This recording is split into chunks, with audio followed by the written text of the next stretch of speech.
Buenos días, El Salvador, lunes 12 de enero. Sean bienvenidos a Primera Vista, la entrevista con Francisco Gómez. ¿Qué pasa? 7 en punto en El Salvador. Pocas veces comenzamos bien. Bueno, estamos en el inicio de semana laboral. Una mañana con un congestionamiento como que hoy sí, de verdad, todo ha vuelto a la normalidad. No, pero temo decirles que no. Falta el ingreso de los colegios privados. Bueno, todos los colegios son privados en este país. Los colegios y el 2 de febrero comienza también el sector público, aunque han dicho de que el 2 de febrero comienza el sector público y privado, pero hasta ahora no sé qué institución privada aún no ha dicho cuándo comienza. Bueno, eso van a ser temas que tenemos que ver en el camino y ver qué es lo que sucede. El tema del fin de semana fue la inundación que se dio en el Quarter, así lo mencionan ellos. 11 de Ciudad Marsella. Llegó la señora ministra de Vivienda. Ella dijo: vengo en representación del presidente. ¿Y qué es lo que le contestó una amable señora con un conocimiento, con una claridad de las cosas? Yo no confío en él, yo confío en usted, que es la que está aquí, le dijo. No, le dijo, pero yo vengo en representación. No, le dijo, yo le creo a usted, que es la que está aquí, que es la responsable. Vaya cosa, si todos viéramos las cosas así, empezar a cambiar, y se puso algo molesta ahí la señora ministra. Que se llega a un acuerdo, entiendo, con la empresa encargada, Salazar Romero. Hoy le han cambiado el nombre. Yo recuerdo que allí llegó el presidente, hizo una conferencia, y que los afectados de algunos lugares del país por inundaciones, por temas naturales, allí los iban a albergar, porque habían llegado a un acuerdo. Recuerdo que no hace mucho, en otra conferencia de prensa, le dijo al señor ministro de Medio Ambiente, y le hizo así, miren: le doy 100 días para que apruebe le dé trámite, apruebe los permisos medioambientales para las construcciones en este país que tienen tanto tiempo, y que al final las aprueban tal cual llegaron. Ahí están los permisos. Yo eso lo recuerdo. También se recuerdan imágenes donde está el señor presidente en una de esas casas con alguien en un tema de ayuda, entiendo. Y ahí están. Hoy resulta de que son malos, cuando se han visto que han estado trabajando de la mano. Esto es un embrollo, y la pregunta es, porque si no dejamos de ser periodistas, y todas las miles de personas que han sido afectadas por otros casos muy similares, ahí no va a ser mediático, ahí no se va a poner de frente las instituciones. Ojo, lo que hicieron con el Ministerio de Vivienda es lo que se debe de hacer con todas las instituciones en los momentos que se necesita. Pero aquí es donde entran las organizaciones sociales. Darle seguimiento a este proceso, si se va o no se va a dar. Eso es como lo que sucedió los de la cooperativa El Bosque, cuando capturaron a José Ángel Pérez y Alejandro Enríquez. Un día después llegó la ministra y dijo que les iba a solucionar y todo esto, y amor y paz y aplauso. Yo quisiera que salieran los afectados de ello, si ya se les solucionó o no. Porque si esto era únicamente un trámite, cuando tienen todo a favor en el gobierno, así todo planchadito, entonces esto tendría que haber sido solucionado. Espero que sí. Entonces hay que darle seguimiento a todo este tipo de cosas que tenemos para que podamos seguir y que se responda por toda la comunidad. Eso por lo menos es lo que espero y que vayamos a tener. Bueno, ya estuvo. 12 de enero, lunes. El otro fin de semana ya arranca el fútbol nacional. Vamos a ver qué es lo que pasa ya con el nuevo presidente de la Federación Salvadoreña de Fútbol y su súper comité ejecutivo. A ver qué ondas. Fran Durán está en controles. Soy Francisco Gómez. Hoy tengo el gusto que nos acompañe el licenciado Patricio Pineda, de la Mesa de Trabajo por una Pensión Digna. Nos está acompañando y nos viene a contar, no sé si vamos a comparar, bueno, sí, son odiosas las comparaciones, pero de eso se trata también, ¿verdad? El estudio actuarial del Estado, del gobierno, y el que ha presentado también, o ya tiene, y que se está socializando por los medios de comunicación, la Mesa de Trabajo por una Pensión Digna. Así que ya lo tenemos acá con nosotros. Patricio, qué gusto que nos acompañe. Muy buenos días. Saludos, Frank. Saludos a la población. Es un honor siempre estar por aquí, siempre a la orden. Bueno, perfecto. Hoy le quedamos mal. Hoy sí que me ha quedado un café ralo. No sé, en algo nos equivocamos ahora, pero en fin. Mire, Patricio, antes que creo que sin excepción todas las pláticas que hemos tenido acá, en mi programa de televisión también, en ADP-TV Canal 8, hemos hablado de las pensiones. Claro. Creo que no hay desperdicio en ninguna de las pláticas para venir a decirles hoy, se los dijimos. Bueno, se los dijo Patricio. Se les advirtió con números, con datos, con estadística, con conocimiento, y todo ha venido pasando, y no para bien. Aquí es donde uno quisiera decir, no quería tener la razón, porque es algo malo y pocas cosas tienen retroceso, según lo que se ve en el camino. Pero en fin. Bueno, reitero, el gobierno presentó un estudio actuarial de 14 páginas o 17. Fueron 14 páginas, el 22 de diciembre del año pasado. ¿Qué podemos decir de él? Bueno, quizás para que la población entienda más o menos el asunto, decirles que científicamente está comprobado que los estudios actuariales son validaciones de riesgo futuro a valor presente. Me voy a explicar a qué me refiero con esto. Cuando uno tiene sobre la marcha que tomar una decisión, ¿verdad? Por poner un ejemplo, está una empresa que quiere cubrir el pasivo laboral, es decir, aquel fondo necesario para algunas contingencias que se dan en el camino de la vida laboral de sus empleados, manda a hacer un estudio actuarial, porque esa es una reforma laboral interna, una especie de política laboral de las empresas. Entonces, el profesional encargado de ese tipo de trabajo es conocido como actuario, ¿verdad? Una persona que maneja, entre otras cosas, conocimientos de matemática estadística, probabilística. Bueno, es una amalgama de conocimientos bastante elevado, ¿verdad? Entonces viene esta persona y le pregunta, ¿verdad?, al empresario que quiere hacer esas modificaciones, ¿qué es lo que quiere usted?, ¿verdad? Ya el empresario le dice, mire, quiero esto, quiero aquello, y le puede llevar una misa completa escrita si quiere. Y el actuario apunta. Después de esa pregunta, al hacer el análisis de lo que se desea, viene una segunda pregunta que es como más profunda, y le dice, ¿cuánto cuesta lo que usted quiere?, ¿verdad? Ok. Y luego hay que responder a una tercera pregunta que es, ¿quién lo paga?, ¿verdad? Y por último, ¿cómo se paga? Exactamente eso mismo es cuando se va a tocar un sistema de pensiones. Exactamente lo mismo. Entonces, en ese vaivén, para prepararse hacia una reforma, se emiten algunos documentos. Y los estudios actuariales se componen de 4 características fundamentales. Número 1, la validación de los datos, ¿verdad? Los datos deben de ser de calidad. Y explico por qué.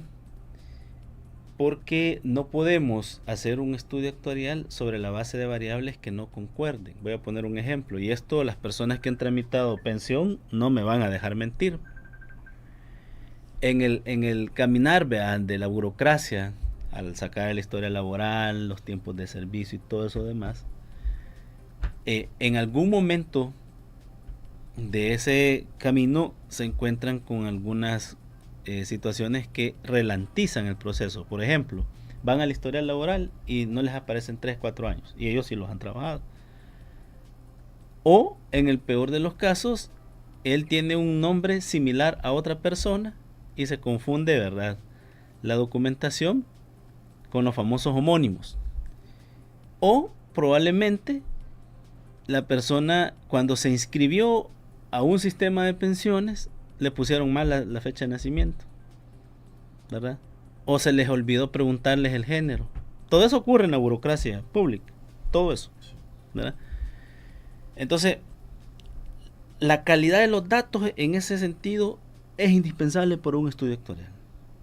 Bien, ahora pregúntense ustedes, en un país donde todos los datos están bajo reserva, ¿qué se puede hacer al respecto? ¿Verdad? Es bien complicado, ¿no? Y esto es porque los datos no son publicados desde abril del 2023, los datos más sensibles del sistema. Nosotros como mesa le hemos dado seguimiento y todo lo demás. Es más, se han atrevido a declarar en reserva las actas, que esas están por obligación, deben de ser públicas. Y estoy hablando actas de emisión de certificados de obligación previsional, o sea, la deuda, pues. Las actas de conformación del Consejo Administrativo del ISP. Las actas del traspaso que la AFP le hizo de todo el dinero activo y pasivo al ISP en el 2023, entre otras cosas. A eso hay que sumar cuánto es la rentabilidad que se ha ponderado y cuánto es la rentabilidad real pagada a los trabajadores. Por otro lado, tenemos el hecho de que es necesario saber cuántas personas cotizan activamente al sistema, cuántas lo han hecho alguna vez en su vida y cuántas solo se han afiliado pero nunca han cotizado. Y así sucesivamente. Entonces, el primer elemento de un estudio actuarial es la validación de los datos y la calidad de los mismos. Al tener esto, surge un segundo elemento, y ese segundo elemento no es más que el tema de, sobre la validación de esos datos, se hace una creación de escenarios, ¿verdad? Estos escenarios nos permiten a nosotros responder a las preguntas que al inicio mencioné que componen un estudio actuarial. Cuando se hacen esos escenarios, surge como efecto inmediato de estos escenarios, se conocen como supuestos, ¿verdad? Voy a poner un ejemplo de un supuesto. Si queremos, digamos, una pensión que llegue al 60% del último salario, pues el primer supuesto que yo debo de tener luego del proceso anterior es saber cuál es la masa salarial que me va a aportar y en qué porcentaje de sus salarios se va a aportar, y a esto hay que sumar la distribución de ese porcentaje que se aporte. Por ejemplo, el 16% de la cotización. Eso es un supuesto. Existen hasta 17 supuestos principales, que es donde se parte en una reforma que es correcta, ¿verdad? Entonces, y obviamente, cuando ya se tiene todo eso, mira, chicos, los estudios actuariales son unas matrices que si no estás preparado te da derrame cerebral, porque son puras fórmulas matemáticas. Es más, la estupidez que tienen los políticos hoy por hoy de declarar en reserva esa información no tiene el sentido mínimo alguno. Y te voy a decir por qué. Porque todos los que me están oyendo que son mayores de 18 años, hayan cotizado o no, pero si están afiliados a una AFP, ustedes tienen una tarjetita que es la tarjeta de la AFP, y ahí aparece el famoso NUP, NUP. Ah, pues ese es el nombre de Francisco Gómez, el NUP. Pregunto, ¿lo compromete a Francisco Gómez que se publique el NUP? ¿Quién va a saber que el NUP 0047, o sea, las 10 cifras, es de Francisco Gómez? ¿Ya? Sí. Entonces, en los estudios actuariales solo necesitamos un valor para identificar al fulano o al sutano o al mengano. Póngale un valor. Por ejemplo, a Patricio Pineda le vamos a poner el número 1. De ahí viene el otro fulano, el número 2. Hasta tener el 1.909.000 cuentas individuales. que es lo que arroja el estudio actuarial de la mesa. 1.909.000 cuentas individuales. ¿Ok? Todos tienen un número. ¿Dónde está la razón para declarar una reserva? O sea, que a mí me expliquen estos políticos si un número puede ser declarado en reserva. O sea, la matemática debe ser declarada en reserva, entonces. Por eso los tenemos del pescuezo, como decimos, ¿verdad? Porque ¿Pero cuál será la razón? La razón es sencillamente lo que más a continuación voy a explicar, pero lo adelanto, ¿verdad? El saqueo que han hecho del dinero de los trabajadores. Esa es la razón, punto. Entonces, estos estudios actuales... Yo con mi nombre no puedo acceder a mi información. Tiene que ser el NUP. Sí, el NUP. Mi nombre no. Su nombre para efectos privados sí, porque lleva nombre y apellido de la cuenta individual. Yo estoy hablando que a nosotros o a las personas que hemos hecho estudios actuariales no nos interesa el nombre, ni la dirección, ni nada de eso. Solo el número. Punto. Porque es donde salen los resultados, ¿verdad? Al aplicar fórmulas y todo lo demás. Mire, hay un comentario, disculpe, no sé. A los jóvenes que solicitan trabajo por primera vez, los autoafilian a las AFP. Preguntan, ¿y eso lo hacen para censar o para inflar la planilla? No, lo que hacen, lo que está diciendo la persona que comentó eso, lo hacen para estafar. Así de fácil. ¿Cómo estafar? Les voy a explicar. En el artículo 16 de la actual ley de pensiones, ahí dice de que tú vas a cotizar sobre el 16% de tu salario, ¿sí? La distribución de ese 16% es el siguiente: 9% a la cuenta individual, 6% a la cuenta de garantía solidaria y 1% que es la comisión fija de la AFP, ¿verdad? Así está en la ley, artículo 16.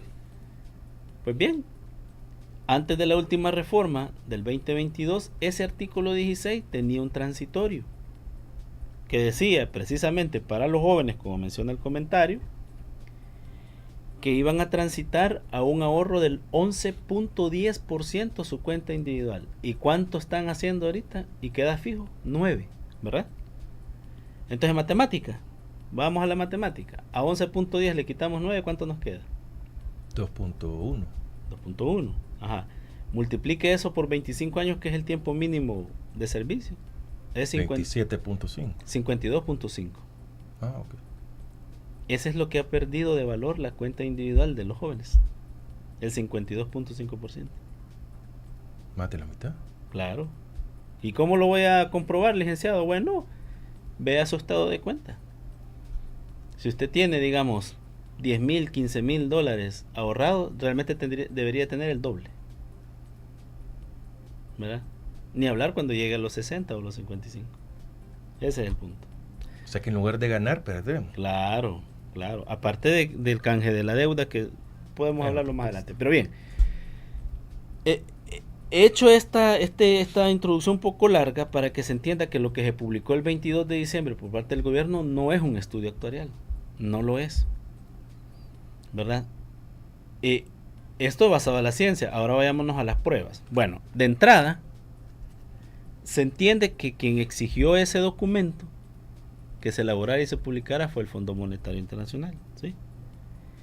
Yo, por ejemplo, si le asigno una tarea a Francisco y le digo, vaya, mire, para esta semana tiene que irme a cubrir 5 conferencias de prensa, ¿verdad? Sí. ¿Qué es lo que tiene que hacer Francisco? Cubrirlas. Cubrirlas, ¿sí o no? Sí. Ese es el resultado. Bien, ¿cómo es posible que el gobierno publique un documento en el cual se supone que son ellos los que tuvieron que haberlo elaborado, si en las primeras 4 líneas del documento aparece que literalmente dice ahí: este documento fue elaborado por el Fondo Monetario Internacional? ¿Cómo es eso? Exacto. O sea, eso no se entiende. ¿Cómo es posible que el fondo exija, vas a hacer esto al gobierno, pero al final es el Fondo Monetario Internacional que lo hace? Entonces ahí hay varios mensajes implícitos, ¿verdad?, sobre esa línea. Uno, o son muy incompetentes los señores aquí en el gobierno, que tuvo que el Fondo Monetario Internacional hacerles la tarea. Pero si eso sucedió, aquí viene el segundo mensaje implícito. Seguramente lo publicado el 22 de diciembre no es el documento real. Exacto. Correcto. O sea, porque hay dos si yo lo documentos. estoy solicitando y yo lo voy a terminar haciendo, lo voy a adecuar Correcto. a mi requerimiento. Hay dos documentos. Y el otro no es de 14 páginas. No, no es de 14 páginas. Es que, vaya, yo quiero que entienda la población lo siguiente. En el Fondo Monetario Internacional, el equipo técnico del Fondo Monetario Internacional no es Chepe Yegua, Francisco. O sea, el que llegaba a hacer bullying al colegio. No. No es el que no siguió estudiando. No es el que siguió No es el que estudiando. aplaude. No, es gente que se ha quemado las pestañas y son sobresalientes en la ciencia. Entonces, ellos no van a venir con una patanada como la que se publicó el 22 de diciembre. No van a venir con eso. Hay dos documentos. Uno que es real y ese que fue publicado a conveniencia. Y voy a dar las pruebas de por qué fue publicado a conveniencia. Bueno, ya di la primera, que no fue elaborado por el gobierno, sino por el Fondo Monetario Internacional. Número 2. En las 14 páginas de ese documento solo te habla de la deuda. Y que las cuentas... Hay verdades ahí, pero son verdades a medias. ¿Verdad? Una de las verdades que está ahí es que, en efecto, las cuentas individuales calculadas del 2024 para acá se acaban este año. ¿Verdad? De las personas que ya se han pensionado. Número 2, que la cuenta de garantía solidaria, si bien es cierto, no se acaba este año, pero sí está próxima a acabarse. Ahí dice 2029, ¿verdad? No sé por qué lo estiran a 2029 si realmente los cálculos es un poco más antes. Número 3, que es una verdad, es que la densidad de cotizaciones ha bajado, ¿verdad? Pero hasta ahí. Falta lo más importante, el déficit previsional. ¿Qué es un déficit previsional? A eso voy. Vaya.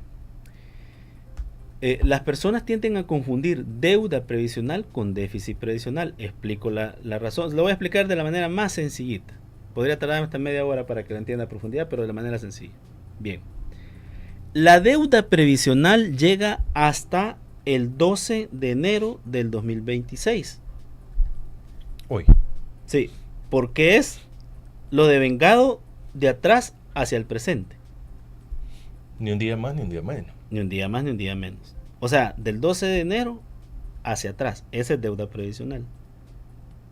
El déficit previsional sí es del 13 de enero en adelante. ¿Por qué? Porque es el valor futuro de lo que va a costar el sistema de pensiones. No sé si se logra comprender la diferencia. Entonces, no nos explica el documento el déficit previsional, que debe de hacerlo por una sencilla razón. Porque el déficit previsional está amarrado al comportamiento demográfico que está teniendo el sistema. Y aquí van las cifras que les va un poco a asustar a todos, pero tengo que hacerlo. Debido a que nosotros sí tenemos ya nuestro estudio actuarial. En primer lugar, no son 2.1 millones de cuentas en el sistema de pensiones. Es 1.9. No, es 1.9 y explico las razones. Número 1, sobre esta parte. El documento publicado por el gobierno es con datos al 2024, ¿verdad? Por lo tanto, no toma en cuenta la oleada de despidos que hubo durante el 2025. Pero las cuentas no desaparecen. No. Quiero que se entienda por qué a ellos les da 2.1 y a la mesa 1.9. ¿Ya? De cuentas. Es la oleada de despidos. Además, no menciona la oleada de despidos desde el 2019 hacia acá. Que extraoficialmente, y digo extraoficialmente porque estas no cifras se puede consultar. Exacto. Porque todo está en reserva. Sí. Según datos del MTD, digamos. Sí, se han perdido. El MTD tiene una cantidad de datos que es poca, pero tampoco no es despreciable. Son bien altas las cifras de despido. Pero yo digo la pérdida de empleo formal total del 2019 hacia acá, y digo 2019 hacia acá porque es el rango de tiempo que se toma en cuenta a la hora de un estudio actuarial, ¿no? ¿Sí? Han sido no menos de 300,000 empleos los que se han perdido, ¿verdad? No menos. Tanto. Claro. Pero eso es un porcentaje demasiado alto. Claro, Alto. Muy alto, sí, yo sé. Y te lo compruebo así. Imagínate cómo son las cosas. El censo te dice que hay 6.360.000 personas aquí en El Salvador. ¿Sí? De esos te dice que el bono demográfico, o sea, los que deberían de estar trabajando, son 3,5 millones. ¿Verdad? Pero solo es 958.000 cuentas individuales activas. Es un 27% de cobertura. Ahí está la prueba, matemáticamente hablando, de la gran cantidad de gente que está desempleada en este país. No, pero licenciado, usted no ha tomado en cuenta el sector informal. Obviamente, porque no cotizan. Ellos no cotizan, no están protegidos, ¿verdad? Distinto es que haya un esfuerzo para poder incorporarlos, pero nadie te va a cotizar si no lo volvés atractivo al sistema. Punto. Número 2, déjenme decirles que el documento, cuando habla de ese 2.1 de cuentas, tiene un error. Y es un error doctrinario en materia de seguridad social. Porque el reconocimiento de derechos está supeditado al aporte en materia de pensiones. Igual en materia de salud. No me van a dejar mentir las personas aquí que en el seguro social, si te despiden y después de un mes no te reincorporas a las labores, no pasas consulta. ¿O no es así? Así es. Va. Entonces ahí les estoy demostrando que en materia de seguridad social los derechos están reconocidos en base al aporte. Punto. ¿Verdad? Eso es una cosa doctrinaria y científicamente establecida. Entonces, hay personas, y volviendo al comentario del que puso como ejemplo los jóvenes, hay personas en este país que se han afiliado y las cifras no nos dejan mentir, chicos. No nos dejan mentir. Hay más de 3 millones de afiliados a las AFP, según la superintendencia. ¿Sí? Pero de esos que han aportado al menos una cuota, o sea, una cotización, ¿verdad? Que eso le va a generar un reconocimiento de derecho más adelante, solo son 1.909.000 personas, ya descontando los que han sido desempleados. Ahí está la situación.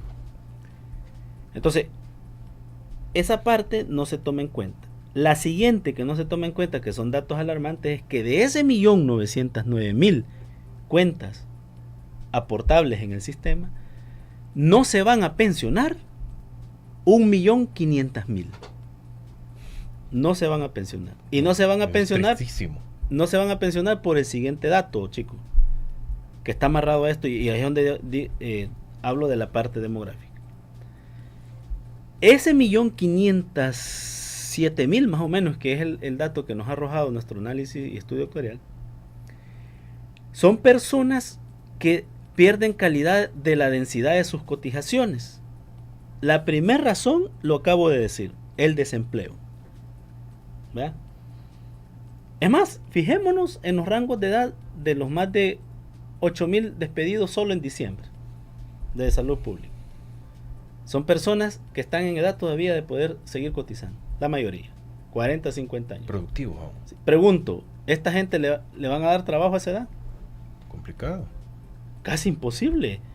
Si aquí vos perdés el trabajo a los 35 años, es realmente un verdadero milagro que te volvás a enganchar en un trabajo de igual o mejor calidad. Casi siempre es de menor calidad. Explotado, mal pagado, maltratado, etcétera, etcétera, etcétera. Esa es la realidad de este país, ¿ya? Entonces, por esa razón, no tienen densidad de cotizaciones suficientes como para aplicar al derecho pecuniario de vejez, que es igual a pensión. Entonces, ese 1.500.000 y pico de personas que no se van a pensionar, lo que les van a dar es una asignación, porque no lograron la densidad necesaria, o sea, los 25 años cotizados. 1.500.000, chicos, de 1.909.000. Número 3.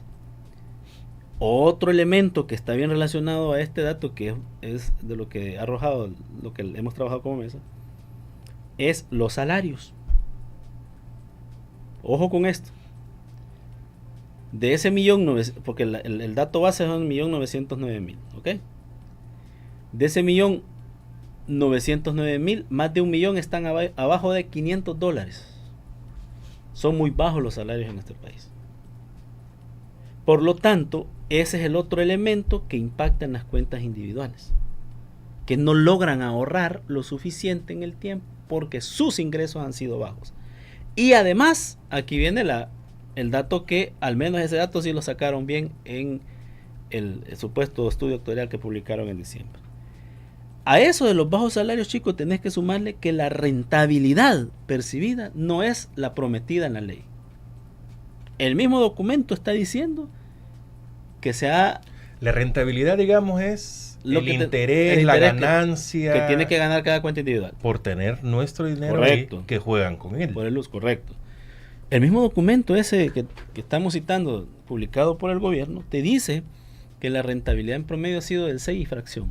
¿Y qué dice el artículo 7, letra C de decreto 616? Que te van a dar el 7. O sea que han dado menos, ¿no? O nada.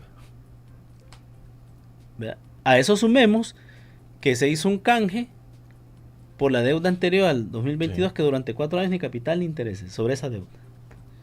Y solo ahí, cada cuenta individual activa hoy por hoy en el sistema ha dejado de percibir, o sea, perdió ya en dinero entre $2,600 y $3,000. Ponele. Aparte del 52% para los grupos más jóvenes. ¿Y quién se beneficia? El Estado, en teoría. Ahí. El Estado y las AFP. ¿Y la AFP por qué? Porque bueno, entiendo, la ganancia. El dinero lo agarra la ganancia. El Estado, el préstamo. Ahora pregunto, ¿y eso dejamos de percibir X cantidad de dinero por el préstamo que se hace al Estado? Mi pregunta, ¿y ese préstamo, aparte de no obtener ganancias, va a devolverse?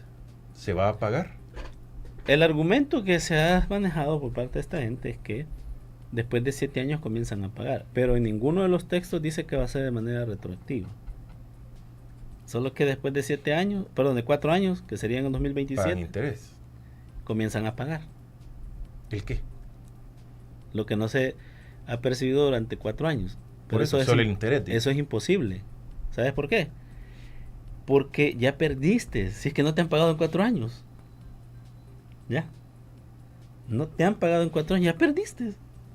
Eso es como que yo tenga un inquilino y el inquilino me firme que durante un año que va a estar alquilada mi casa me va a dar $500 al mes por el alquiler. Pero si se atrasa 5 meses, ¿perdí o no perdí? Claro. Vaya. Es matemática simple. Simple, es que sí es sencillo. ¿Ya? Han perdido cerca de $3,000 cada cuenta individual por ese canje. ¿Eh? Y ojo, que ha sido publicado por el mismo gobierno. ¿Y sabes qué es lo que dice el gobierno sobre ese canje? Que es un ahorro para el Estado. Sí, para ellos es un ahorro, pero pérdida para los trabajadores. ¿Y la AFP qué juega? La AFP juega el papel de un administrador que se ha lucrado en todo esto. Porque veamos las ganancias de las AFP. Ese es el silencio de las AFP. Correcto. Ante todo. Ese es el silencio. Claro, están en holganza, tienen utilidades anuales sobre el 110%. ¿Cómo se puede leer eso 110%? Fácil, porque en el artículo 16 te dice que te dan una comisión del 1% fijo que cobran las AFP. ¿Saben cuánto implica eso? Por ejemplo, a diciembre de 2022 las AFP ganaron 18 millones. Uh-huh. Es la utilidad. Ojo, explico a qué me refiero con la utilidad neta. La utilidad neta es, vamos al ejemplo de Francisco. Francisco tiene una empresa de marketing, ¿sí? Amén. Y factura al año $50,000. 50,000 veces, amén. Pero sobre esa facturación, Francisco tiene que pagar impuestos sobre la renta, empleados, equipo, mantenimiento, ¿verdad? Servicios, costos fijos y variables. Ay, no, ya quedé debiendo. Entonces, digamos que de los $50,000 a Francisco se le va el 35% de ese ingreso. ¿Cuánto va a ser la rentabilidad real? 65%. O sea que de $50,000 pasamos a cerca de unos 30,000. Esa es la utilidad que va al bolsillo de Francisco, ¿verdad? Porque ya pagó todo. Las AFP a diciembre de 2022 tuvieron 18 millones de utilidad neta. Adivinen cuánto tuvo en el 2023, que fue el año 1 de la reforma. 32 millones. Casi lo duplicaron. Por supuesto. Y para el año 2025 tendrán 40 millones. Tomando como referencia el 2020. Y como ellos ganan y nosotros no. Porque básicamente les quitaron responsabilidades y les dejaron neta la comisión. Sí. ¿Ya? Yo lo he explicado hasta decir ya no. ¿Verdad? Y en cambio los trabajadores no aspiran a una pensión superior ni siquiera al 33% de su último salario. ¿Eh? Entonces, estos datos que acabo de revelar son los que no aparecen en ese supuesto estudio actuarial. Otra cosa importante que no aparece en ese supuesto estudio actuarial es, me debes el 73% del patrimonio, o sea, los 11,000 y pico de millones. Eso es cierto. Eso es lo que se ha metido en deuda desde el 2023 para acá. ¿Cómo vas a hacer para pagarla? No lo dice el documento. Solo habla de la deuda, pero no dice cómo la va a pagar. ¿Ya? Entonces, como pueden ver, en breves minutos hemos sintetizado bastante el contenido de la del gobierno. De la del gobierno. Y ustedes han presentado también. Sí, nosotros tenemos uno. ¿Todavía ya se presentó formalmente o lo estamos haciendo en medios aún? Estamos socializando en medios, estamos trabajando con los miembros. ¿O esto irá para la cátedra? Va para la cátedra también, que arranca el sábado. Ya vamos a hablar también de la cátedra. Y posteriormente vamos a hacer una presentación pública para luego ir, ¿verdad?, a las instituciones oficiales y presentar en nuestra propuesta basado en el estudio actuarial nuestro. Claro, los demás instituciones interesadas en conocerlo, pues simplemente nos contactan y con gusto, ¿verdad? Pero bien, ¿qué presentamos nosotros? Sí. Porque esto es un problemón, ¿verdad? ¿Cuál sería la propuesta de la contraparte de mejora, verdad? Bueno, miren, es lógico que con todo lo dicho hasta este momento, aquí el problema no es de ley, el problema es sistémico, es estructural, ¿sí? Y mientras sigamos con la misma manía de irnos nada más a lo que referencia a la ley, o sea, el texto escrito ahí, sin profundizar las razones estructurales, pues este problema siempre lo vamos a tener. Bueno, es tanto así que la reforma que se presente en febrero de este año simplemente va a ser para cumplir un compromiso de cara al Fondo Monetario Internacional, pero el problema va a seguir latente. Aunque si subas la edad, el tiempo de servicio, la cotización, el problema va a seguir latente. ¿Por qué? Porque las razones estructurales del problema no se dan. Y se me olvidaba otro detalle que no trae el documento presentado por el gobierno. Qué chistoso es, ojo con lo que voy a decir, que el documento, ahí a mediados del documento, como la página 7, algo así, perdón, la página 2 de ese documento te dice que la razón del problema actuarial que tiene el sistema actual viene desde el 2006, pero nunca habla de la reforma del 2017. O sea, se salta de un solo de la reforma del 2006, que es el fideicomiso de las obligaciones previsionales, ¡pum!, a la del 2022. Y la del 2017, ¿por qué no la menciona? Yo les voy a decir por qué no la menciona. Porque la del 2017 es el inicio del germen cancerígeno que tiene el sistema. ¿Ya? Y ojo. ¿No fue 2006? No, esa abonó. Pero la que originó el problema como tal es la del 2017. ¿Por qué? Por dos razones. Porque ahí se crea la cuenta de garantía solidaria como un mecanismo no para beneficiar a los trabajadores, sino como un mecanismo de caja chica de los políticos. ¿Ya? Con notorias diferencias a partir de 2019 hacia acá. Caja chica significa que puedo agarrar. Claro. Notorias diferencias a partir de 2022. ¿Por qué? Porque antes que fue otra modificación. Sí, la del 2022, la que nos tiene problemas ahorita. Porque en el 2022 a la emisión de deuda que afecta a la cuenta de garantía solidaria le quitaron el límite. Antes de 2022 estaba en el 45%. Hoy le quitan el límite y para rematar, dice el artículo 82, letra I, que las emisiones de deuda se van a hacer sin análisis de riesgo. Pero ¿dónde empezó el problema? En la creación de la cuenta de garantía solidaria. Si lo ponemos, digamos, a nuestro nivel de ciudadano, el análisis de riesgo sería que yo pido un préstamo y me hacen un estudio por si sí o si no. Para que sea más fácil de entender, los muchachos que van a aplicar a una beca Sí, en una universidad. Correcto. que nunca camina eso. ¿Qué les hacen? Se llama famoso estudio socioeconómico. Pues ese es una especie de análisis de riesgo. Para ver en qué capacidad usted está de pagar un porcentaje mínimo, medio O nada. o nada de la cuota en X, Y, Z universidad. Pues eso es un análisis de riesgo. ¿Por qué? Porque la universidad, si Tiene digamos, que garantizar. lo correcto, Su si servicio. al final determina que el joven o la joven realmente no tiene capacidad de pagar ni siquiera el 25%, le va a becar. Para ellos es un riesgo. ¿Por qué? Porque van a invertir recursos. Pero ¿cuál es la garantía de la universidad cuando después de un estudio socioeconómico le dan el 100% de la beca a una persona? Los resultados en sus notas. O sea, va a ser una inversión que da resultados. Sí. Porque no le van a dar la beca a un, discúlpeme la expresión, amigo y mío, a un huevón o a una huevona. A un indisciplinado.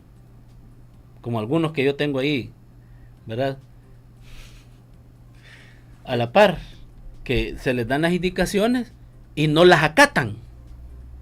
A nadie le va a premiar así. Gente de ese nivel no se le va a premiar así. ¿Ya? Lo menos que tienen que merecer es que se les haga a un lado, se les aparte. Porque no rinden. Porque no se esfuerzan. Porque quieren hablar de pensiones y no saben absolutamente nada. ¿Ya? Por eso estos nos tienen con el brazo doblado en la sociedad civil. Porque la sociedad civil no ha aprendido a esforzarse. ¿Ya? A echar la gota. A agarrar los cuadernos. A amar la matemática. A amar la lectura. Por eso esta sociedad es mediocre, chico. Por eso nos engañan. Por eso nos engañan. Porque esta sociedad ama la esclavitud de la ignorancia, de la indisciplina. Mire, yo le voy a poner un ejemplo. Sobre esto último que usted dice. Una creadora de contenido, nos guste, no nos guste, yo no consumo nada, criticó las acciones del alcalde contra los vendedores. Porque ella dijo que ella era vendedora. Está bien, me pareció oportuno porque ella llega a sectores donde nosotros no llegamos. Es mentira, no nos escuchan. Y sale otra criticándola a ella. Sus razones tendrán, no me interesa, pero ¿cuál es mi reflexión? Nosotros a nuestro opresor no lo cuestionamos al igual a nosotros. Te voy a poner otro ejemplo. En la oposición. A mí me da vergüenza que funcionarios públicos de oposición estén como pleitistas callejeros. Sí. Una vergüenza. O que dentro de la oposición de la sociedad civil, ¿verdad?, hayan tipos que sean misóginos contra las mujeres que valen la pena ahí. O sea, no, señores, ubiquémonos. Nos caemos mal. Así yo le caigo mal a un montón de mis pares en la sociedad civil. Yo lo tengo clarito. Les caigo mal. ¿Por qué? Por mi forma de ser. ¿Y es válido? Pues sí, yo los acepto a ellos también como son, de mediocres. Pero no por eso voy a andar diciendo fulano, mengano, sutano, etcétera, y hacer epítetos misóginos o epítetos sexuales en contra de ellas, más si son mujeres. ¿Ya? Claro. Siendo yo de oposición. Esa es una vergüenza. Por eso es que el enemigo nos tiene con la bota en el pescuezo, señores. ¿Ya? Y después estamos quejándonos, ay, ¿qué pasa? Usted es el culpable, usted ama la esclavitud de la ignorancia, Exacto, de la indisciplina, ¿verdad? Y del mínimo esfuerzo. Por eso usted es esclavo, ¿ya? Entonces, en ese sentido hemos tratado de tener la delicadeza en la mesa por una pensión digna, de dedicarnos a lo nuestro, ¿sí? Ah, que usted es solo de pensiones, bueno, no le gusta el tema, váyase al carajo, no me funciona, no me sirve. Es por eso se llama por una pensión digna. Claro. No van a hablar de otra cosa. O ese es el máximo. E incluso, para poder ser más integrales, está la cátedra de realidad nacional y nacional. Pero ¿qué pasa? Mirá si los líderes sindicales llegan ahí a formarse. No. Después se están quejando. ¿Me entendés? Entonces, en ese sentido, nosotros como mesa hemos sacado una propuesta y les voy a decir algo. hemos descubierto científicamente que sin necesidad de aumentar la edad, el tiempo de servicio y la cotización, se mejoran las pensiones. Esos son los... Son los 3 parámetros exacto. básicos que la mesa va a poner como alternativa y que hoy los vamos a revelar aquí. Y esa es la amenaza que está latente. Cualquiera de las 3 o las 3. Cualquiera de las 3 le van a subir. Pero no, sin necesidad de hacerlo se puede hacer. Una mejor reforma, sin necesidad. Primer lugar, tenés que hacer una reforma estructural basándote en esos 3 parámetros de la siguiente forma. Sistema mixto de pensiones. Esa es la propuesta de la mesa. Un sistema mixto de pensiones. Y aquí van a venir a decirme algunos, ¿y cómo propones el sistema de mixto de pensiones? Como mesa no estamos casados en que este sistema sea administrado por 2 instituciones. No nos interesa eso. O por una. No nos interesa. Lo que nos Pero estas interesa... instituciones tienen que ser del Estado. No nos interesa. Si son del Estado o empresas privadas. Y voy a dar las razones argumentadas. ¿Por qué? En primer lugar, porque un sistema mixto simple y sencillamente es la convergencia de un pilar o régimen de reparto con uno de cuentas individuales. Pueden coexistir. Sí. El modelo administrativo de un sistema mixto tiene más de 37 experiencias de reforma en el mundo. Y hay países con buenos sistemas de pensiones y con buena cobertura, como el Uruguay, que tienen un sistema mixto. Países que revirtieron las AFP, que tienen un sistema mixto, como Chile, Costa Rica. Que Chile es el modelo. Es debatible, pero digamos que sí. Desde que se basó la reforma aquí en el 96. Costa Rica tiene sistema mixto. ¿Ya? Noruega tiene sistema mixto. Y así puedo citar varios ejemplos. Ahora, ¿cómo proponemos nosotros como mesa mejorar pensiones sin elevar edad, tiempo de servicio y cotización? Número 1, sobre la base del 16%. Ya hablé que es un sistema mixto. Destinás, ojo chicos, con lo que y escuchen, pongan atención. ¿Qué dije yo? Que ahorita están cotizando los trabajadores en la AFP, el 16%, ¿verdad? Y de ese 16%, ¿cuánto va la cuenta individual, ahorro del trabajador? El 9%, ¿sí o no? Hoy no. Proponemos lo siguiente, que del 16%, el 13.20 es más que el 9, ¿sí o no? Sí. ¿Verdad? De entrada. Vaya a un régimen de reparto. Ojo. Para algunos la palabra reparto es satánica. Y este ya está proponiendo que el gobierno la administre. No, señores. El régimen de reparto es nada más un régimen 100% solidario, intra e intergeneracional.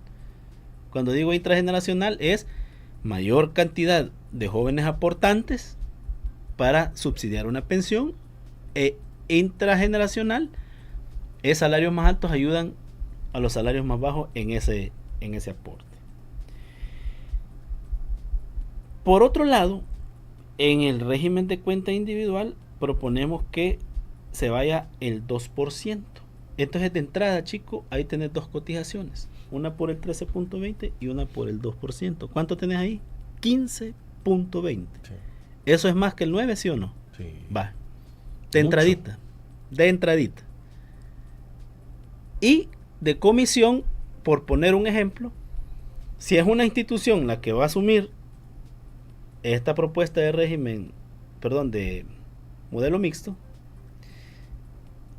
se le da el 0.8%, se baja un 20%, ¿verdad? A la comisión que se cobra actualmente, por un efecto de costos fijos. Pero si son 2 instituciones que van a coexistir en la administración del fondo, ya no cobran el 80%, cobran el 40% cada uno. Veamos los ingresos netos ahorita. Sobre la base del 1% va a 40 millones 2025. Si le quitas el 20%, baja la utilidad, sí, pero se mantiene. O sea, no es un impacto tan fuerte si es una sola institución. Y si la dividís en 2 instituciones, le bajas el 60%. El punto es este. que entre más baja, más óptimo es el excedente que va a parar al ahorro de los trabajadores. Eso comienza a nutrir el ingreso de las aportaciones que los trabajadores van a hacer bajo este modelo que se propone, para que con el tiempo tengas dos cálculos. Y se hace así. Del régimen de reparto, uno. Como cotizas el 13.20 ahí, tendrías una fórmula de cálculo actuarial basada en los últimos 120 meses de tu salario. El famoso SBR.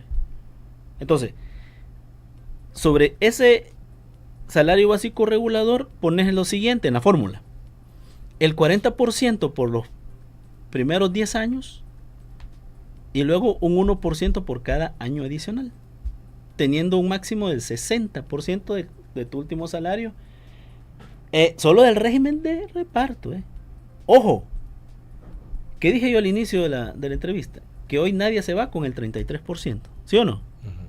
Y eso ha sido comprobado hasta por instituciones serias. Y te ofrecemos el 60%, ¿eso es menos o más? Mucho más. Vale. Ojo, solo el reparto. Pero si el aporte también está en una cuenta individual, ahí puedes llegar a un máximo del 25%. Entonces, cuando sumas 60 más 25, ¿cuánto te da? El 85. Es posible, señores, es posible.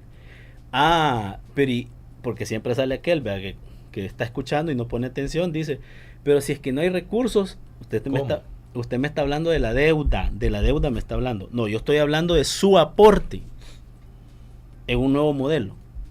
Pero si quiere que le hablemos de la deuda, bien fácilmente, simple y sencillamente, con esta propuesta eliminás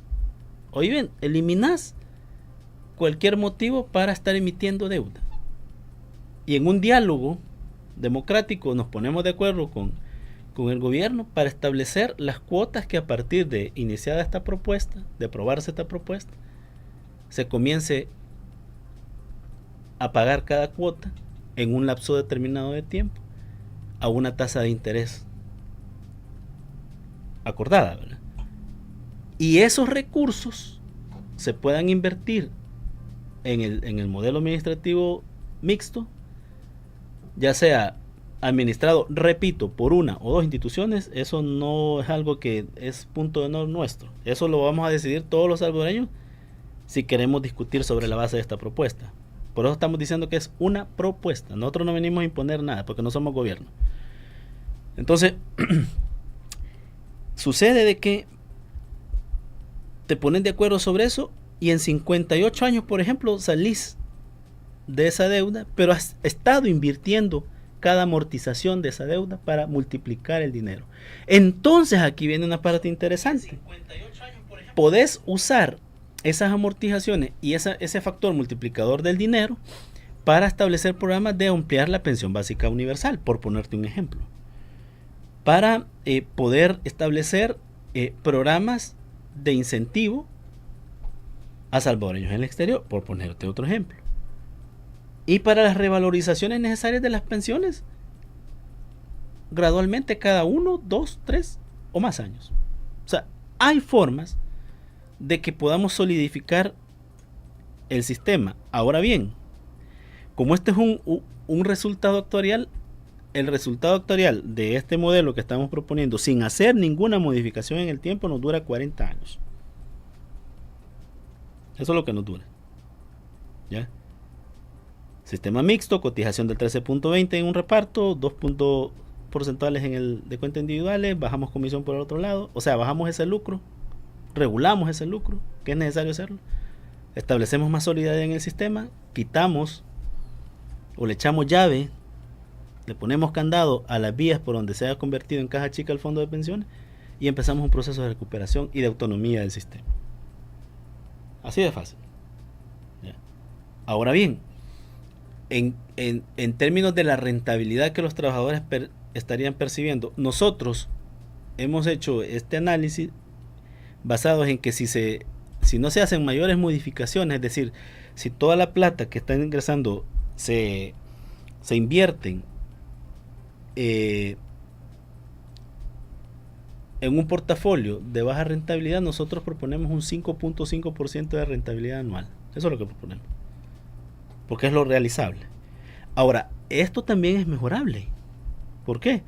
Porque puedes ampliar el portafolio, meter plata en otros fondos que puedan indexarse con un poquito más de riesgo, pero mejores tasas de rentabilidad, y generarle mayor ingreso a los trabajadores. O sea, eso es posible, ¿ya? Por ejemplo, puedes establecer para un modelo de estas características la regla del 72, así se llama, que es una regla financiera que se ocupa a nivel internacional, ¿verdad? Donde hay inversiones, fondos de inversión, de retiro, etc. Que no es más que dividís 72 entre la tasa de rentabilidad real de un año. Para los que ingresan, por ejemplo, en el 2027 a un modelo de estas características, haces esa división. Como aquí tenemos una ventaja que en ley nos aparece el 7%, pero al hacerse una modificación en este sentido se propone un 5.5, entonces dividir, ¿verdad? Pero ponerle que lo haces en 72 entre 7, te da 10. Lo que quiere decir que cada 10 años la cuenta individual o el ahorro de los trabajadores se va a duplicar, tanto para activos como para pasivos. O sea, se beneficiarían todos. Los resultados del beneficio de una propuesta de este nivel es que en un primer año, o sea, de arranque, no menos de 560,000 personas más o menos se verían beneficiadas. Además, como aumentar las pensiones, desatascas el mercado laboral. Porque yo quiero decirles algo, que es otro dato que no menciona el documento publicado por el gobierno, pero nosotros sí lo tenemos. Es que de los famosos optados al sistema, que son los que históricamente han tenido mejor tasa de reemplazo en comparación a los obligados. Los optados son los primeros. Sí, son las personas que ya he explicado esto anteriormente, que podían quedarse en el sistema público, sí, o pasarse a las AFP. La mayoría decidió pasarse a las AFP. Y se supone que una minúscula parte deberían de estar activos, pero no. Hay bastante gente de los optados que ya tienen varios años de haber cumplido su edad y tiempo de servicio, pero no se van por las bajas pensiones. ¿Tienen derecho? No, claro, o sea, eso es opcional. Eso es opcional. Pero lo que quiero decir es el dato, El promedio de los optados que están ahorita con cuentas individuales activas es de 64 años para hombres y 63 para mujeres. O sea, son hombres y mujeres que tendrían que estar ya descansando desde hace 3 o 4 años. ¿Pero por qué no lo hacen? Por las bajas pensiones. Hoy ofrecemos una alternativa para que puedan lograr esas mejores pensiones y puedan tranquilamente retirarse, ¿ya? E incluso ya pensionados pueden seguir participando en la parte de inversión para generar más ingresos. Pero eso se tiene que discutir, tenemos que ponernos de acuerdo. Por eso se llama propuesta, ¿sí? No venimos a imponerle nada a nadie.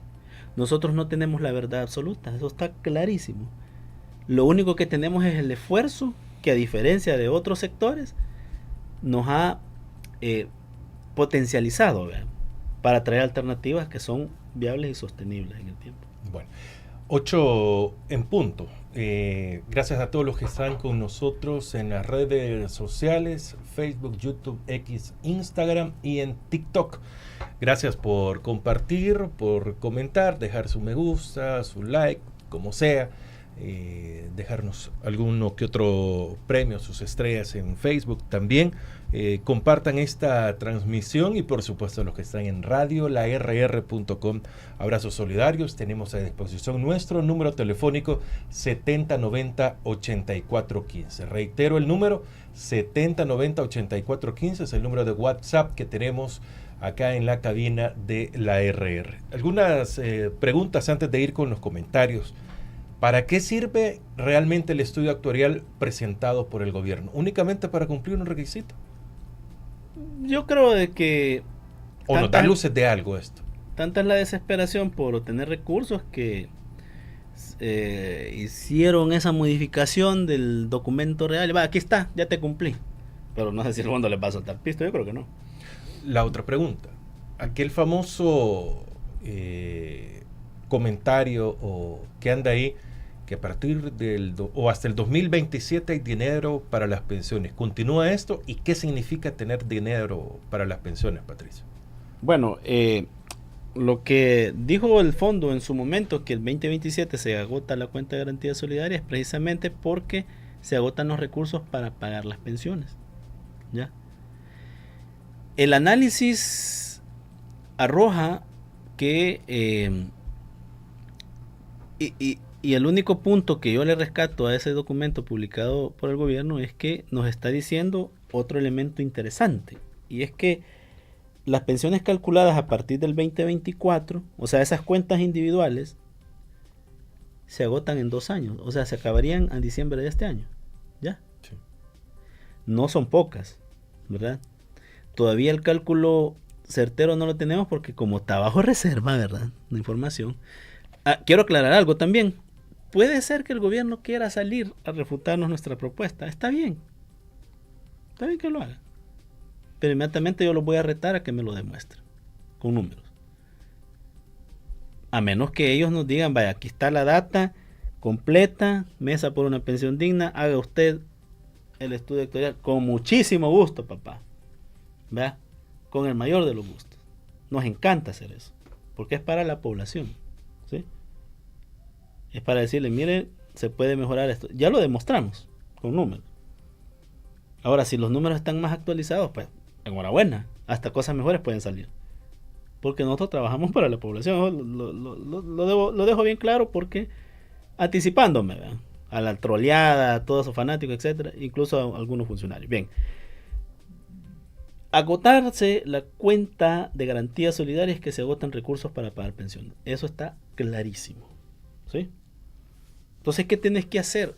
Cambiar esa figura, darle vuelta a esa figura y convertirla en algo realmente solidario para los trabajadores, no en un vehículo de caja chica para políticos. Ahora, Patricio, vuelvo. ¿Qué significa que se acabe el dinero? ¿Que ya no les van a pagar pensión? Que no les van a pagar pensión. Así de fácil, como ocurrió en Argentina en el 2001 y en Grecia en el 2008. Así de fácil. ¿Y esto se puede solucionar? Ya, bueno, a corto plazo, porque claro que se puede. Aumentando los años. Para ellos es fácil eso. Por eso yo siempre he dicho, las medidas paramétricas que proponen los políticos son medidas cómodas. Bueno, escuchen este otro dato y es del Fondo Monetario Internacional. Ojo. Como el gobierno tiene problemas de escasez en la caja, ¿verdad? O sea, de dinero, necesita ingresos. Por eso acudió al Fondo Monetario Internacional y por eso el Fondo Monetario Internacional va a hacer esto. Va. Pero fíjate cómo son las cosas, chicos. Incluso antes de solicitarle al gobierno que eliminara la grasa del Estado, que son esos miles y miles de despedidos, le dice algo bien interesante.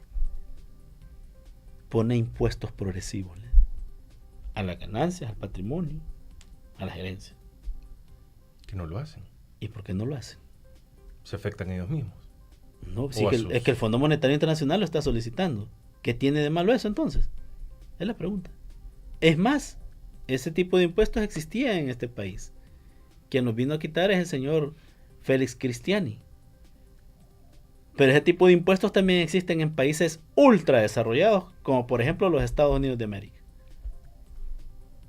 Y no pasa nada. No pasa nada. ¿Acaso es pobre Estados Unidos? No, vea. ¿Acaso es pobre Países Bajos?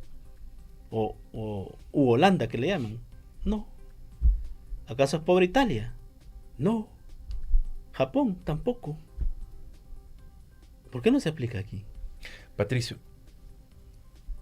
¿será posible que aumenten los años? Por lo menos dicen que 5 años para hombres y mujeres, que se aumente el monto de lo cotizado o que se aumente el tiempo de servicio. El tiempo de servicio.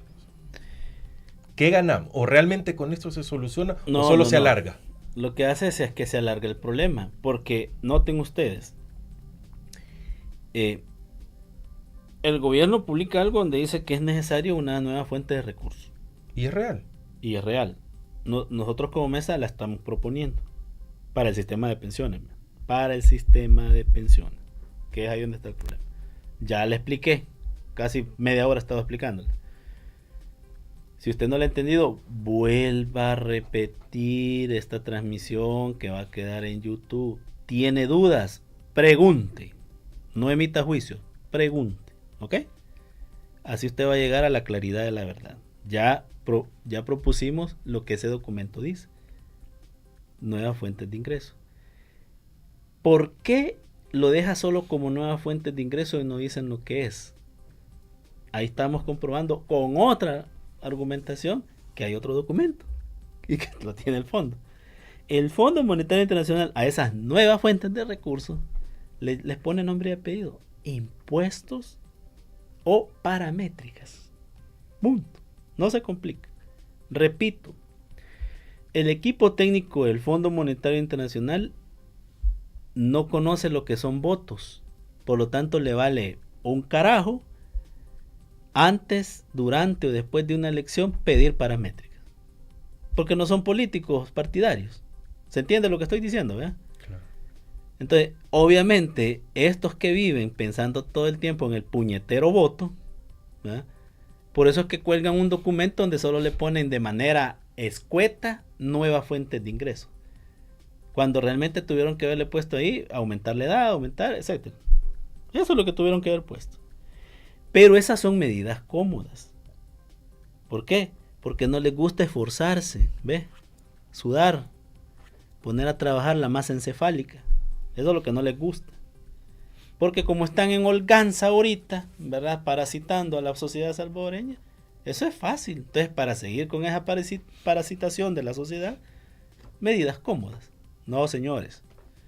Queremos una mejor sociedad, hay que esforzarnos, ¿verdad? Nada es gratis en esta vida. ¿Ya? ¿Quieres dinero? Salí a trabajar. ¿Quieres ser millonario? Busca fuentes de recursos, busca negocios eficientes, rentables, que te pongan plata de manera pasiva en tu bolsa. ¿Cómo lo vas a lograr?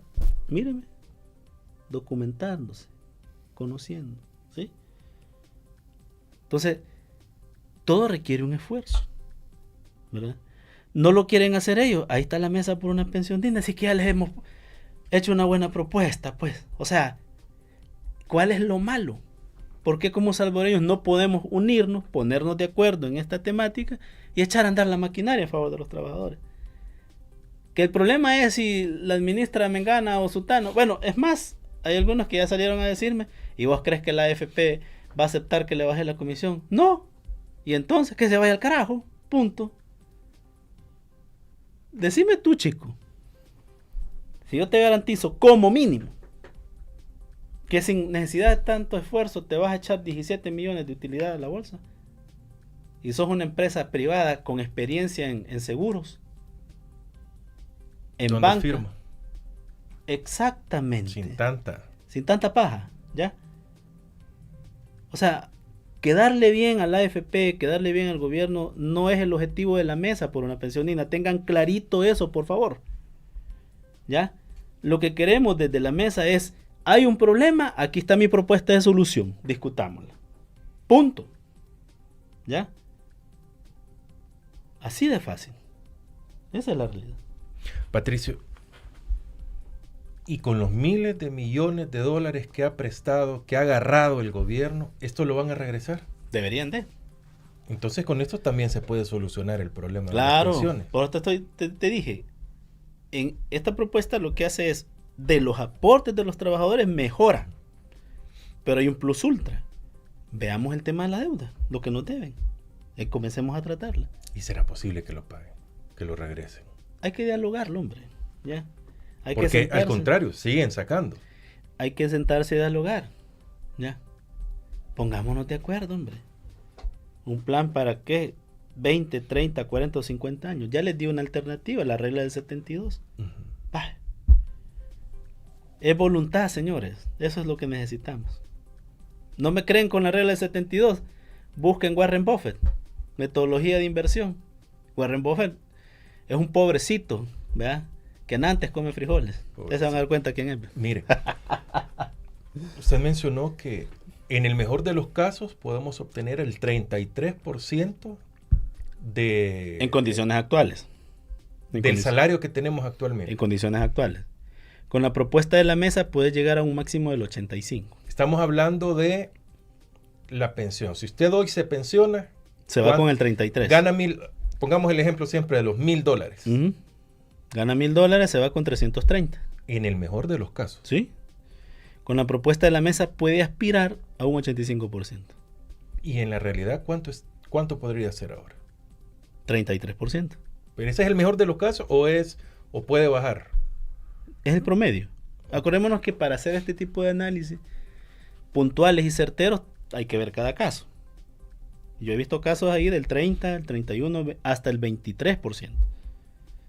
Pero se hace un análisis sobre la media, porque es lo que prevalece, es lo que más se repite. Entonces, por eso se dice el 33%, y eso está documentado. Está en el informe del sistema de pensiones de la calificadora SC Riesgo, agosto de 2023. Ahí está. Búsquenlo. Pero mire, si yo gano $1,000, tengo un estilo de vida apropiado, adaptado a $1,000. Uh-huh. Pero de la noche a la mañana me retiro y bla, bla, bla. Por eso, quedar con $330. Por eso he mencionado que hemos descubierto en nuestro estudio como mesa que el promedio de la gente que todavía está activa participando en el sistema es de 63 y 64 años. El promedio. Ahí está la razón. Correcto, ahí está la razón. Si yo tengo $400 de pensión, ¿el otro año me la pueden o en algún momento me la pueden bajar? Va a depender las características de lo que se proponga. De esta gente que representa al pueblo, todo se puede esperar. Incluso, escuchen bien, que ni siquiera hagan reforma. Que esperen un colapso y se acabó. Estamos en el poder, pues usted nos dio el poder. Vamos a permanecer en el poder. ¿Y qué? ¿Y van a permanecer en el poder? No, estoy poniendo ejemplos de lo que es posible con este tipo de gente, ¿ya? Que no razonan, pues. Es gente que no razona. Son como animales salvajes, ¿ya? Como que ustedes se vayan a zampar ahorita al Amazonas, ¿ya? Y se tope con un anfibio, un mamífero depredador. Algo raro de ahí. Ajá, pues así son los políticos salvadoreños. Son peores que animales salvajes, ¿ya? Entonces, porque no razonan. El punto es que no razonan. Y no los estoy ofendiendo, les estoy diciendo lo que es la verdad. Una pregunta así. Uh-huh. ¿El Fondo Monetario Internacional los va a salvar de algo? ¿O simplemente es alguien que está pasando, cuidando su dinero y adiós? El Fondo Monetario Internacional es como cuando uno va donde Chepe Trompo va y que es usurero. Yo estoy jodido, pues, necesito ayuda. Ey, mire, don Chepe. Ah, sí, cómo no. Firmame aquí. ¿Cuánto querés? 1,000 pesos. ¿Qué tenés? Que valga más de 1,000 pesos. Ah, mi carro. Va, firmame. Dame DUI. Firmame estas letras de cambio. Y ya queda amarrada la persona. ¿Sí? Eso es el Fondo Monetario Internacional. En pocas palabras, bueno, no en pocas palabras. ¿Qué debemos de hacer como población? ¿Tenemos opción o estamos amarrados únicamente a lo que diga el gobierno? No, hay opciones. Ya la presentamos. ¿Qué es lo que tenemos que hacer? Unirnos. Punto. Pero ¿y si yo no conozco de pensiones ni nada? No, para eso estamos los que podemos enseñarle, ¿ya? Y por eso el llamado es a que nos unamos. Bien, ¿cómo lo puede hacer? Ya les dije, el sábado próximo arrancamos la parte 2 de la Cátedra de Realidad Nacional e Internacional en la UES, en la Facultad de Ciencias y Humanidades, y este tema va a ser una de las banderas de la cátedra. Y vamos a formar a las personas que asistan a la cátedra en este tema. ¿Con qué objetivo? Con el objetivo que si ellos están en una DESCO, si ellos están en una cooperativa, pueden socializar en esas vayan en y zona, repliquen lo que aprendan, exactamente, para sacar a nuestro pueblo de la ignorancia. Esa es la forma más eficiente de poder unirnos y encontrar la verdad. Bueno, voy a leer algunos comentarios, Patricio, Adelante, para que podamos tener ahí la retroalimentación de parte de todos los que nos están sintonizando. El dinero alcanza cuando nadie roba, gritaba el inconstitucional, y hoy están raspando ollas y cacerolas. Se termina el fondo de pensiones del trabajador salvadoreño, sin mencionar los miles de millones en préstamos. Ante esto yo quisiera hacerle una pregunta, Patricio. ¿Por qué agarran el dinero de las pensiones? Uh-huh. Porque en la ley dejaron ellos establecido que el otrora límite que había del 45 para emitir deuda se eliminó. Artículo 82 letra I de la ley actual, ¿verdad?, de pensiones, vigente. Y que para la nueva emisión, dice, no va a ser necesario el análisis de riesgo. Ahí está la clave para entender de por qué agarran como agosto 7, ¿verdad?, el pisto de los trabajadores. Ahí está. ¿Y no hay otro lado de donde agarrar? Probablemente, ¿verdad?, pero todo está bajo reserva, ¿verdad? El que nada debe, nada teme. Bueno. Qué duro, ¿no? Hola amigos, pongan su like. A ver si como roncan duermen. Gracias. Vamos acostumbrándonos a poner el like también. Gracias. ¿Qué opina de la tercera AFP que publicaron en el periódico? ¿Y en qué contribuye? ¿Es estatal o privada? De que sea estatal o privada lo va a decir la escritura o el acta de constitución. Eso lo va a decir. De entrada, como ahí dice que es a iniciativa de un SADCB, eso es privado. Sociedad Anónima de Capital Variable. Menciona algunos nombres por ahí. Yo creo que la clave son los nombres, ¿verdad?, de los que le dan iniciativa a esta AFP para saber quién está realmente detrás. Eso es lo primero. Lo segundo, que abone o no va a depender de la oferta que ellos hagan. O sea, para convertirse en atractivos. Y digo eso como un reto fuerte para ellos, porque acabamos de dar las cifras. En este país, de cada 10 salvadoreños, solo 3 o 4 tienen trabajo formal. A menos que AFP Cuscatlán le apueste al sector informal. Va a ser interesante. Desde que tiene ese nombre ya... Pues yo dudo, ¿verdad? Yo tengo mis dudas. Da un viso de dónde viene. Por eso les estoy diciendo, vean los nombres. Y hay que investigar los nombres y se van a dar cuenta quién está detrás. Entonces, pero... digamos que sí. Digamos, démosle el beneficio de la duda. En ese escenario, imagínense este escenario, que es una AFP potable y que de plano van a hacer algo cachimbón. De entrada entiendo yo que le van a apostar al sector informal. ¿Cómo lo van a hacer? Interesante, ¿no? Le van a ofrecer paquetes de dividendos. O sea, van a convertir en accionistas a los que coticen ahí. Yo sería uno de los que me paso. ¿Por qué? Porque es negocio rentable. La AFP es un negocio rentable. Comprobadísimo. ¿Ya? Ahora, si viene una AFP y me dice, vaya papadito, ¿cuánto tenés en la confía? Tengo tanto. Trasladalo. Y te voy a dar dividendos cada 4 meses, cada 3 meses, cada 6 o cada año. Cuando no recibo nada, cualquier cosa es buena. Por supuesto. Ese es el reto que yo le hago a los fulanos que están queriendo... ¿Y dejarían las otras 2 AFPs que alguien llegue así? No lo sé. Porque también puede ser el hecho de que las 2 AFP existentes ya volvieron, esto viene a caos. Y de ellos sean esa tercera. Sí. Huelo caos. Tome, aquí le queda. Ahí vea qué diablos hace. Porque ya ganaron suficiente, ¿no? Huelo caos. Se percibe terror.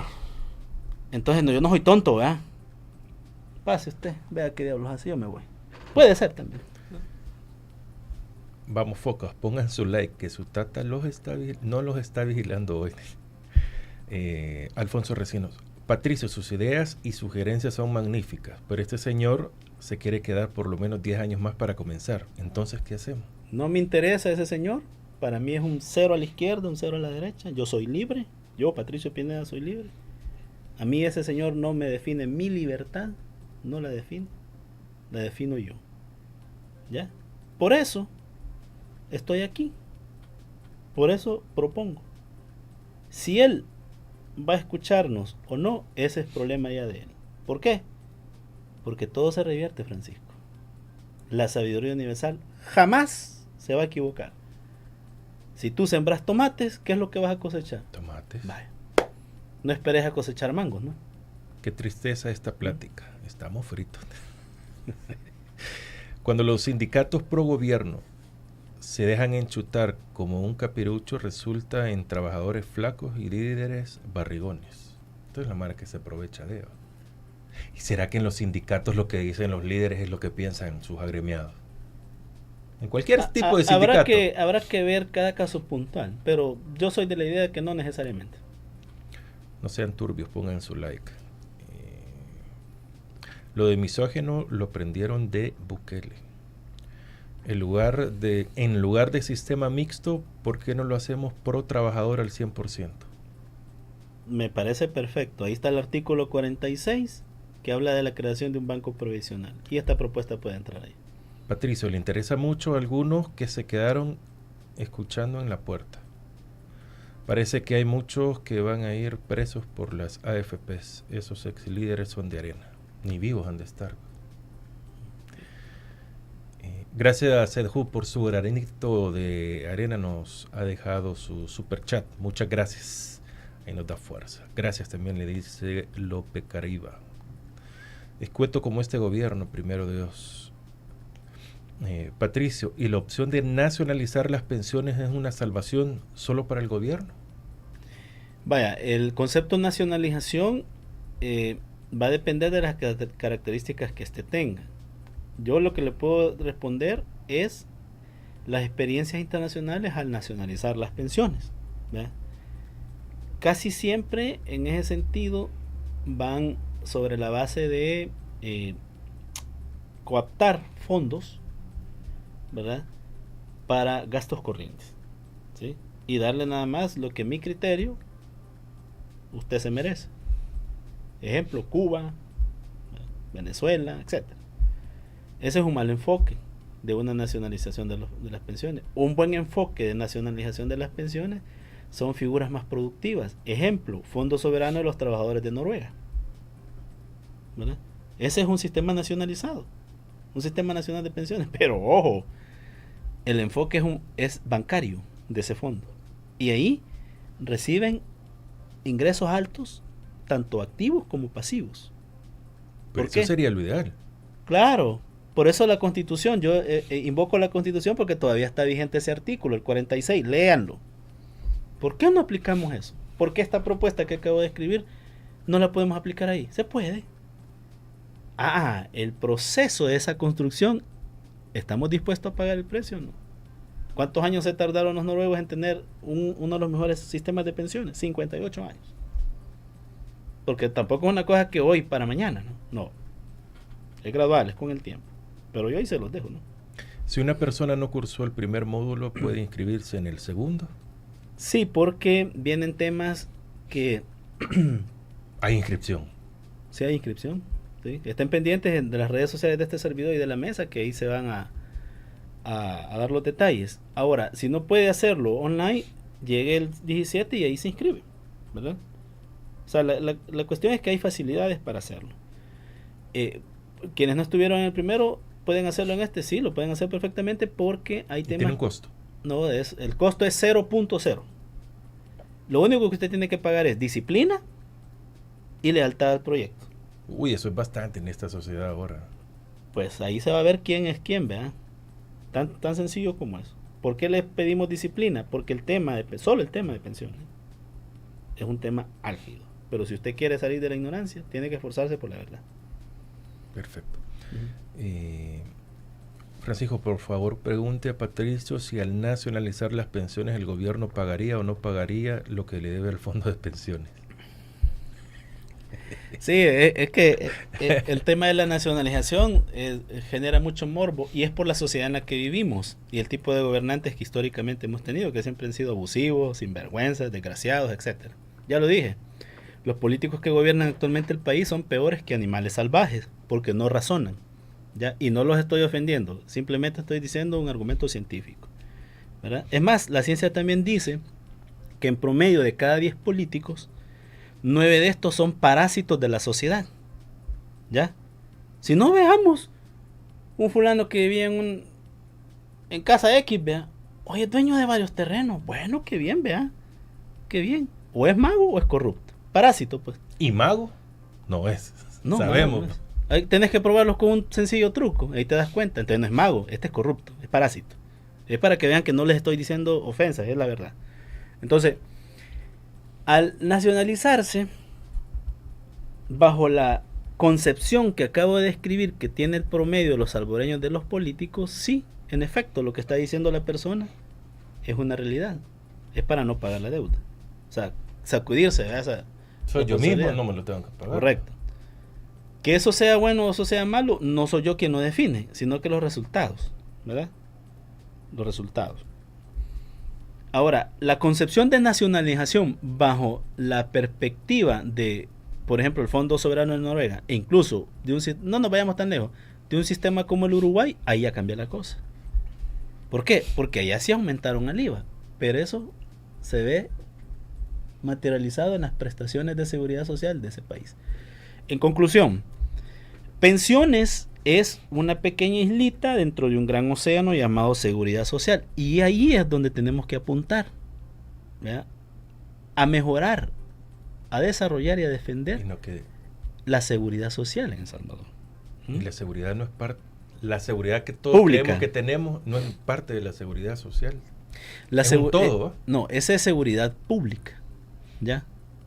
Porque bajan los índices de criminalidad que incide en la seguridad social, sí, pero ojo con esto: si bajas los índices de criminalidad pero estás despidiendo masivamente fuera de la ley a la gente sin alternativas, y que para rematar esta persona no tenga otra opción laboral digna para reincorporarse, sino que tenga que ir a esforzarse en el sector mal informal, y ahí para rematar los está satanizando, decime qué alternativas das en el enfoque de seguridad jurídica en favor de los derechos de esta persona. Ninguno. Eso, si lo seguís acumulando, ¿verdad?, va a venir a sustituir a los mapeados del rostro y del cuerpo por grupos que van a empezar a delinquir por el instinto de supervivencia, ya que no hay alternativas para llevarle la comida a los hijos. Entonces decime de qué ha salido. Otra cosa, de nada te sirve vender un país de un supuesto boom o milagro económico si no le das seguridad jurídica a la verdadera inversión extranjera directa, que te va a venir a instalar aquí, por ejemplo, una ensambladora de tecnología, una ensambladora de teléfonos celulares para abaratar los costos de este tipo de tecnología, una ensambladora de vehículos, ¿me entendés?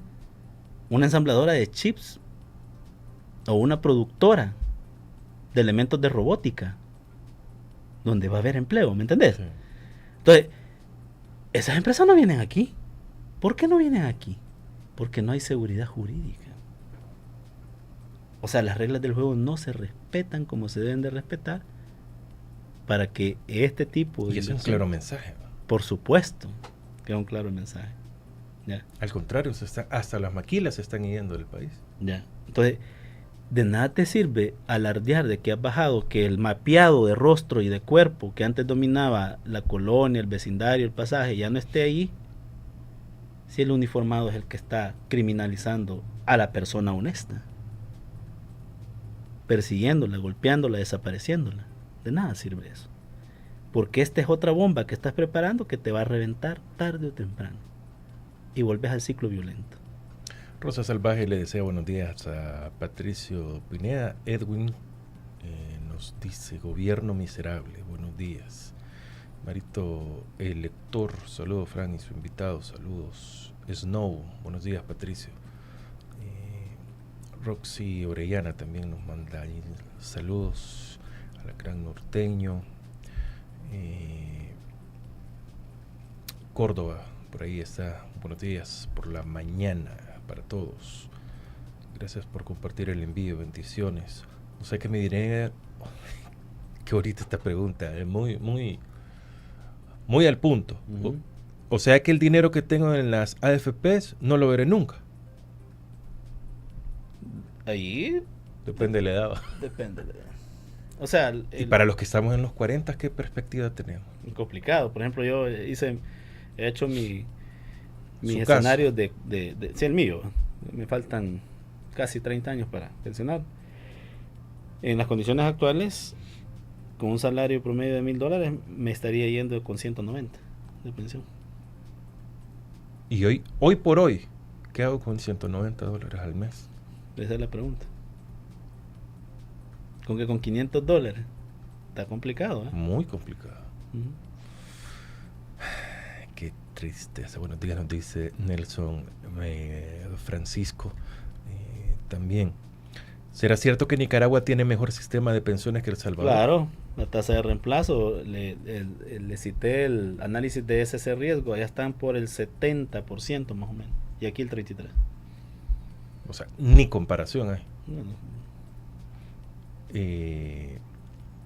La cuestión es que la formación de la AFP Cuscatlán habrán prestado nombres, eso sin dudarlo.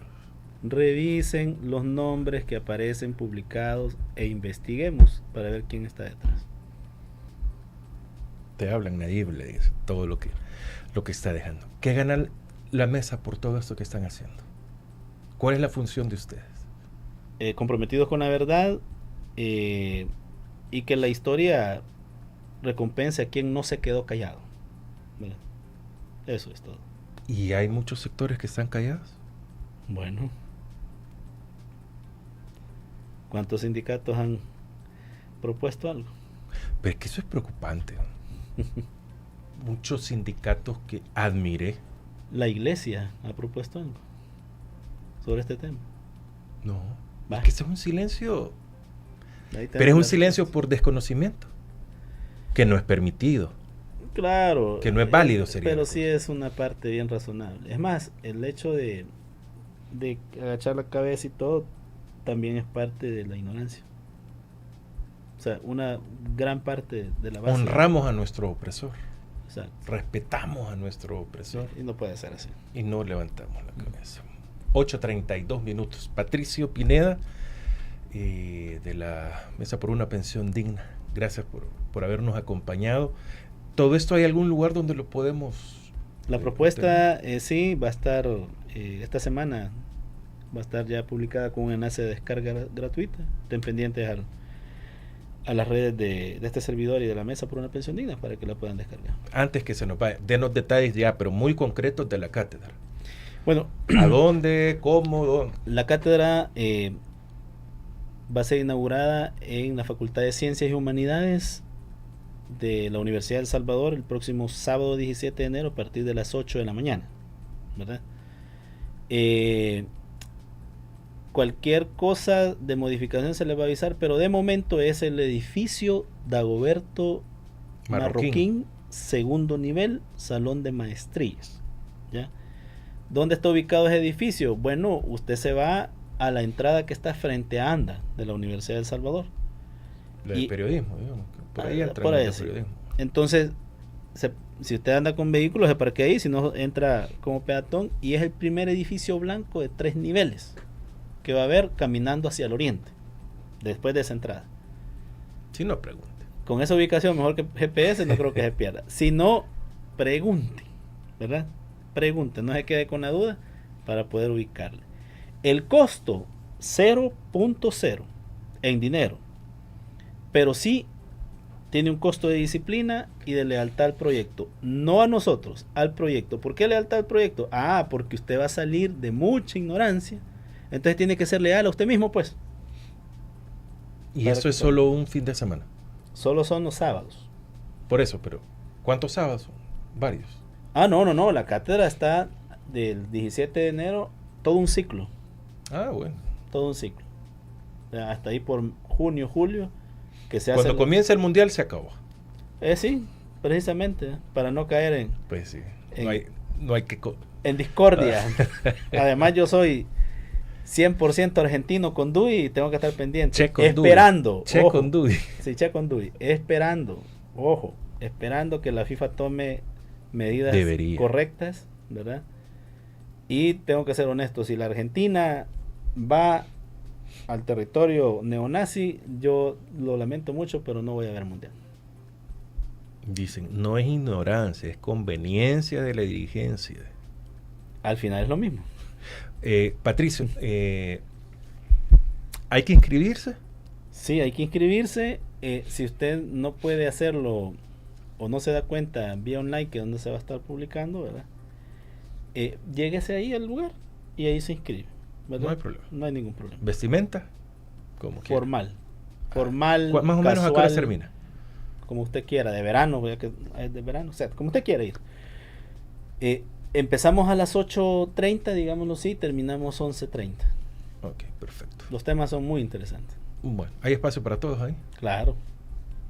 Todos los que quieran ser parte de la cátedra, bienvenidos serán. Bueno, genial. Muchas gracias, Patricio. Bueno, a la orden. A ustedes muchas gracias por habernos acompañado. Hoy no vamos a tener con R de Rebeldes, vamos a tener el próximo lunes, así que estén pendientes, pero hoy vamos a participar en las virales de hoy con el señor Franklin Martínez. Así que esté pendiente de la señal de Radio La RR.com. No olviden, los miércoles también tengo mi programa de televisión en Canal 8, en señal abierta. No sé, piénsalo. También tenemos un espacio allí para que podamos ampliar el conocimiento en diferentes temas. Agradeciendo a todos su fiel sintonía, soy Francisco Gómez, muchas gracias por continuar con Radio La RR.com, siempre tu radio.